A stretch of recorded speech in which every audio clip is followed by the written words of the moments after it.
So this is the image that I'm going to crop. I'm going to go to crop and rotate, aspect ratio, and I'm going to change the size to 200 by 200.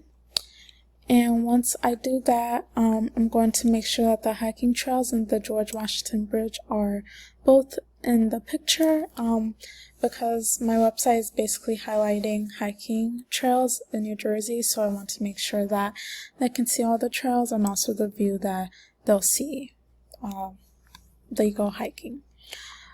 So I'm going to go ahead and exit out of that, and I am going to save it into my directory, and I'm going to make sure that the quality is high.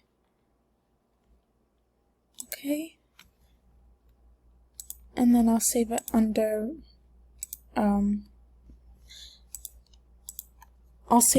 the folder that I have my project in, and then I'll save this as Interstate Park 200